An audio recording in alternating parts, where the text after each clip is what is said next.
আসসালামু আলাইকুম রহমতুল্লাহ। আলহামদুলিল্লাহ ওয়াহদা ওয়াসসালাতু ওয়াসসালামু আলা মান লা নাবিয়্যা বা'দ। আলোচনার বিষয় সালাম। সালাম শব্দের অর্থ হচ্ছে যে শান্তি। আল্লাহ তাআলা বলেন সূরা নূরের 61 নম্বর আয়াতে, তোমরা একে অন্যকে সালাম দাও।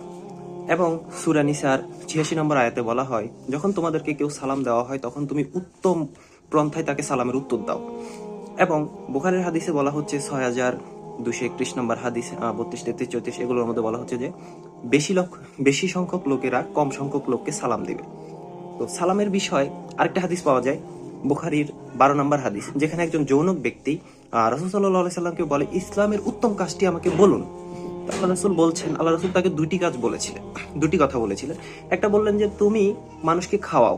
খাওয়াটা কিন্তু বড় ধরনের ইবাদত। আমরা যদি একজন অন্যজনকে খাওয়ালে এটা অনেকটা ইয়ে করে দেখি, কিন্তু আসলে খাওয়ানোটা অনেক বড় ইবাদত। তারপরে দ্বিতীয় কথা বললেন যে চেনা অচেনা, পরিচিত অপরিচিত সকলকে সালাম দাও।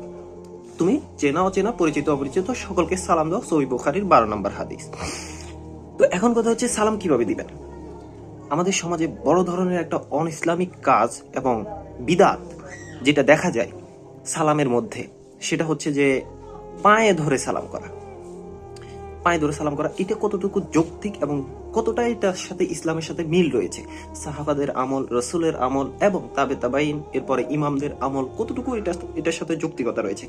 আমার কাছে ব্যক্তিগতভাবে মনে হয় যে এই যে পায়ে ধরে সালাম করার বিষয়টা, এটা হিন্দু প্রথা থেকে এসেছে।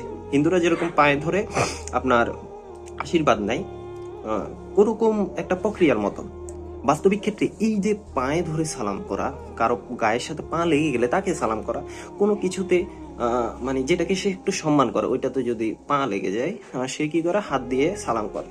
হাত দিয়ে সালাম করা এই যে প্রক্রিয়াটা আছে, এটা আসলে আপনি কোরআন হাদিসের কোথাও খুঁজে পাবেন না।